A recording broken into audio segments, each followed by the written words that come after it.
So as it is Friday, we are back with our Championship score predictions. The January transfer window is now behind us, and this is where we do get into the real tail end of the season, where some teams begin to crack a little bit and some teams really start to pick up in momentum. As always, all this weekend's fixtures will be in the description down below so that you guys can go ahead and make your predictions. Before we do hop into anything though, I want to give a shout out to our sponsors over at OneFootball. As always, their link will be in the top line of the description down below. Over on the OneFootball app, you can go ahead and get live updates to your phone as to all the games that are going on this weekend. So coming up tonight, we got Bristol City going up against Birmingham. We got a whole fixture list going on over the weekend. Nottingham Forest against Leeds as the late kickoff should be a really tasty one. Then on Sunday, we've got Millwall coming up against West Brom. So if you want to look into those games in a little bit more detail, you can go over to the OneFootball app and do that. But without any further ado, let's hop into my score predictions. So starting things out with the game going on tonight, which sees Bristol City going up against Birmingham. Both sides on a decent run of form in the Championship at the moment. Both teams unbeaten in 4 in the league. Bristol City have actually won their last 4, and we've said it throughout the season that the playoff picture has been very tight, but there is slowly starting to be a bit of a gap forming. Bristol City do have a 3-point lead on 7th at the moment, and you think that if they can continue this run for a few more weeks now, that gap may continue to extend a little bit, with a lot of the teams below the playoffs at the moment being very inconsistent. That's been the picture throughout the season, but up against Birmingham won't be an easy one. They found their form back once again. In midweek, they were in action in the FA Cup, a 2-2 draw against Coventry, where they did go on to win that one on penalties. A really dramatic one. Holly Dean levelling it up in the 90th minute, and then Bella scoring in the 120th minute to send it to penalties. In the end, they did do that. A couple of injuries though from that game. Magoma looks like he's going to be out for quite a while for them, and as well as that, Josh McEachran, who I really thought was growing into the season for Birmingham, has picked up quite a serious knee injury, and it looks like he will be sidelined for quite a bit. So they won't be helped by that. I don't see ultimately goals being scored in this one. Bristol City have kept 4 clean sheets in their last 4 matches, and they've actually won their last 3 games by 1-0. So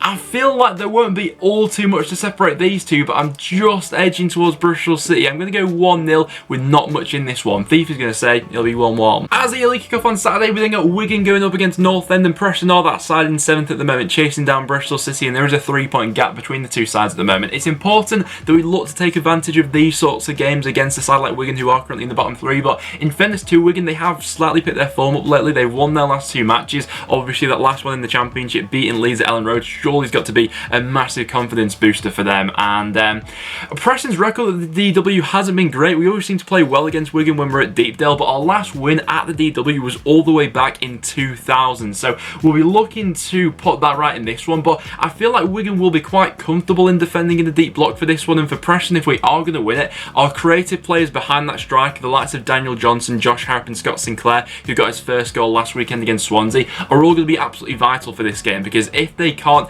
get in those little pockets of space, I feel like we could become quite frustrated for this one. We did win our last away match by 3-0. Before that, it was a 1-1 draw against Blackburn, and for this one, I honestly don't think there'll be all too much in it between the two sides. I see Preston having a little bit more of the ball, but Wigan, I think, could snatch a goal from somewhere. I'm going to go for a 1-1 draw in that game. Thief's going to say it'll be 1-0 North End. Next up, we then got Barnsley going up against Sheffield Wednesday. There never normally seems to be all too much in it in this game. I think 3 out of their last 4 meetings have ended as draws. Sheffield Wednesday did beat Barnsley earlier on this season, but you feel like both sides will be going for the win in this one, because a draw doesn't really do either of them too many favours. Barnsley, after their recent run, are now 7 points off safety, and Sheffield Wednesday have also fallen off in the league a little bit lately. They are 7 points off the playoffs, so 3 points is really a must for both sides in this one. Whenever I think of this fixture, I always think back to the Sam Winnell game when he scored against Barnsley and did the celebration at Oakwell, so I'm sure that this one's going to be a bit of a feisty game. Barnsley got a little bit unlucky, I thought, in their last game against Charlton. More of those defensive mistakes creeping into their game once again. You know, their last game at Oakwell was a 3-0 loss against Preston, but going forward, they created chances for that one,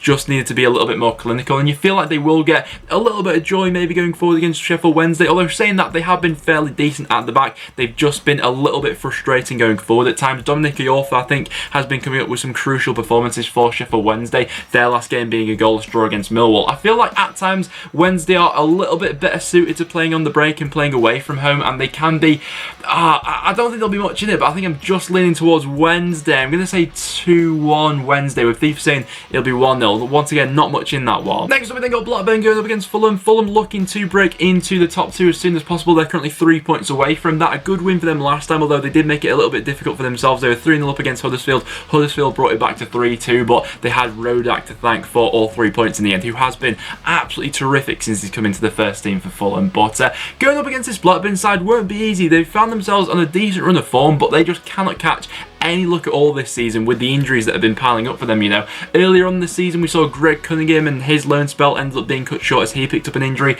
that will put him out for this season. Bradley Dack then picked up an injury which will put him out for this season. They've got Evans as well, who's going to be out for the season. Rothwell's out for a little bit, and I believe now Lewis Holtby as well, after going off injured against Middlesbrough, could also be out for the season. It was hoped that Lewis Holtby would be that replacement for Dack for the rest of the season, and for the fact that Blackburn didn't do any business at all in January, their squad is looking a little bit thin now in some areas with all the injuries that have piled up. A lot of the attacking onus will fall on the shoulders of Adam Armstrong, who has been absolutely fantastic for Blackburn lately, but like I said, a lot of their attacking flows will be channeled through him, and I don't think there'll be all too much in it, but I think that with the way that Fulham are going at the moment and the injuries that are piling up for Blackburn, I'm just edging towards the away side. I'm going to go 2-1 Fulham in this one, with Thief saying it'll be a 1-1 draw. And then next up we got Brentford going up against Middlesbrough. Brentford, another one of the sides who are looking to secure their place in the top 6 and maybe even go on and push on for the top 2. Their last result absolutely blew Hull out the water, putting 5 goals past them. Benrahma with a hat-trick, fantastic performance, although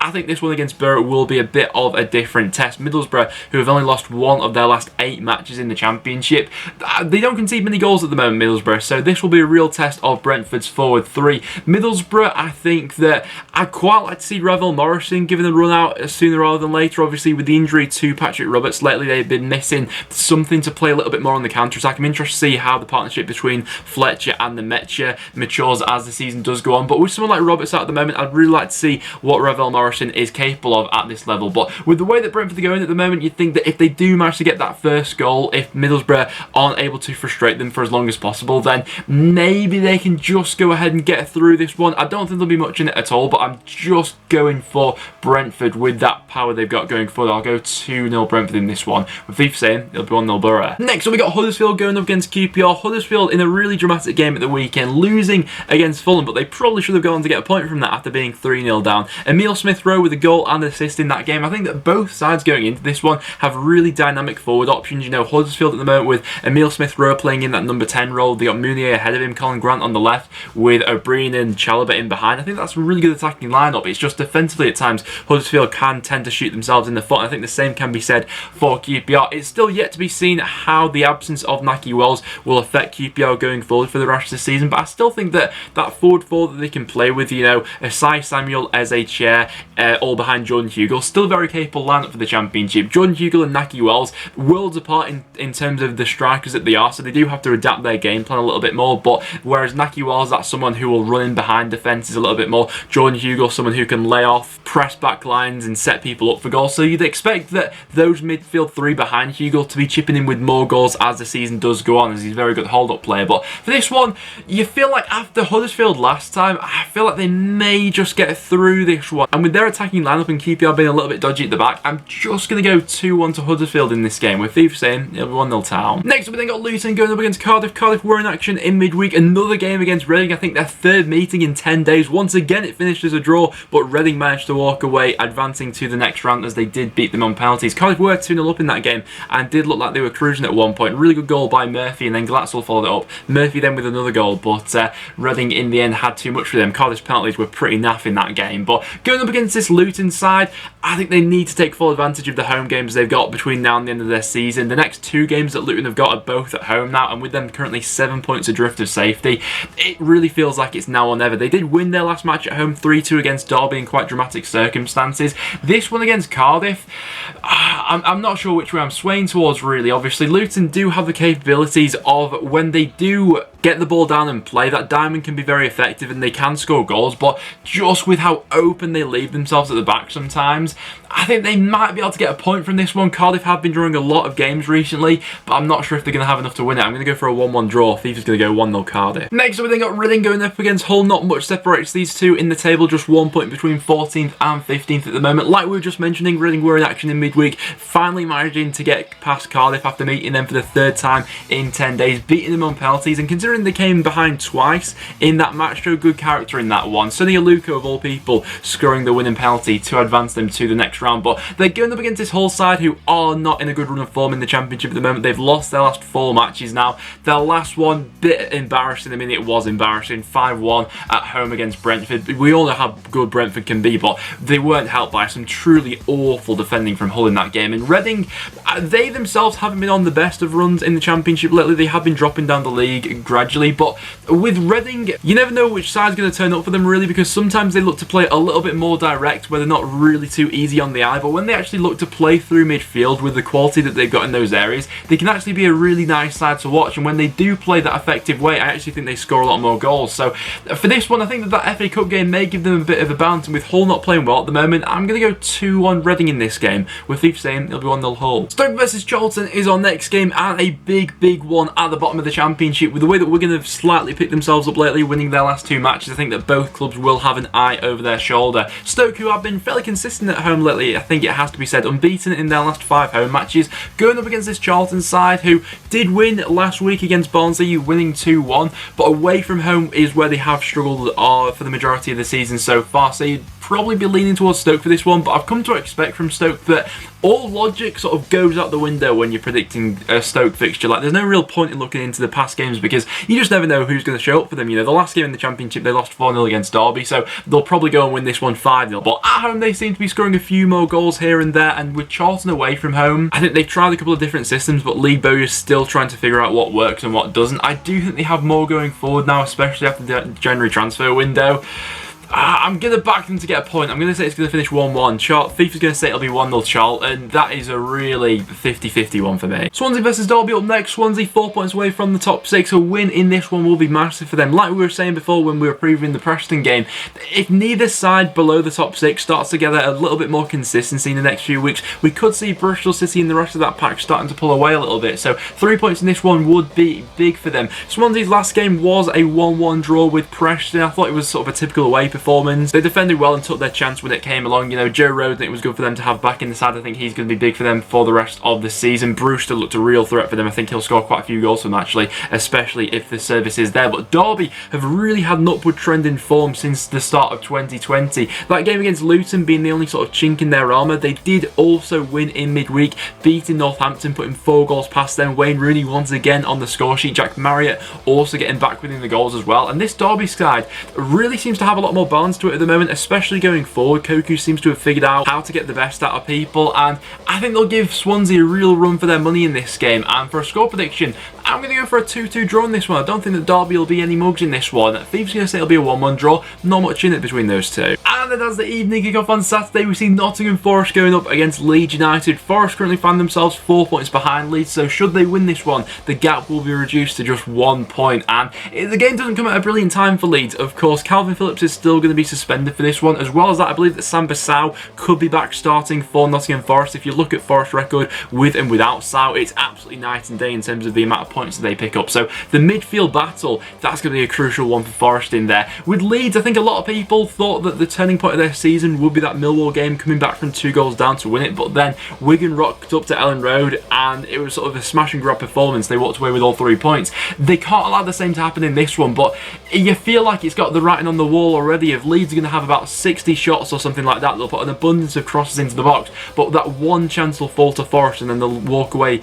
with a 1-0 victory. Forest in their last game against Birmingham, they did lose away at St Andrews. To be honest, I thought they got a little bit unlucky. It just wasn't to be Lewis Grabban's day. He had an abundance of chances, but he just couldn't take them. You know, he had that penalty and a couple of other one-on-ones, but it just wasn't happening for him. Should he be back on form for this one though? To be honest, I don't think there's going to be a lot of goals scored in this one either. I think it'll be a really interesting game, but I think that the tensions and what's at stake is so much. I'm just going to say it's going to finish 1-0 to Forest. I'm edging towards them playing at the City Ground. FIFA is going to say it'll be 2-0 Forest. Massive game. I'm interested to see if Augustine's going to be in the squad anytime soon for Leeds or if Bielsa's still holding him back. So for me, I'm just edging towards Forest for this one. And that Leeds game could have quite the effect on Sunday's game, which sees Millwall going up against West Brom. West Brom looking to pull away at the top of the Championship, but dependent on what happens with Leeds this weekend, we'll wait and see. Millwall away though, no easy game. Millwall at the Den, probably one of the toughest places to go to. Millwall so far this season have the 5th best home record in the Championship. I think they've only lost twice at the Den so far this season and have picked up quite a few big scalps. You know, at the start of the season they beat North End, they beat Leeds there so far this season, they've beaten Brentford there as well, who play quite a similar brand of football to West Brom. West Brom, who had been on a really dodgy run in 2020, did get back to winning ways at the weekend, beating Luton by 2-0. No sort of disrespect to Luton, but Millwall away is a completely different game than Luton at home would have been for West Brom. Callum Robinson though, real shining light in that game. I thought he was really influential for them moving forward, sort of drifts in between that left hand side and moving forward as their number 9, really effective in that role. I think that when they do have a fully fit squad, it is probably the best 11 in the Championship, and Bilic after this transfer window does have quite a few more options to play with now. But with Millwall at the Den, I've got a bit of a gut feeling about them. They're still chasing down the top 6, and if any side below the top 6 is going to pick up a bit of consistency between now and the end of the season with how things have gone previously, I wouldn't be surprised at all if that side was Millwall. And for a prediction, I'm going to back them, you know, for this one. I'm going to say 2-1 Millwall, with FIFA saying it'll be 1-0 Millwall. So in my score predictions, I've got both the top 2 losing this weekend, which pretty big call, that one. But guys, there you have it. That will now wrap it up for today's video, and there are my weekly score predictions. So let me know in the comments down below, what are you guys fancying to happen this weekend? But apart from that will now wrap it up for today's video, guys. So if you did go on to enjoy, make sure you do leave a like. It is always massively appreciated. Make sure you do subscribe for a bit of regular Championship content. But apart from that, thanks very much for watching, and I'll see you all in the next one.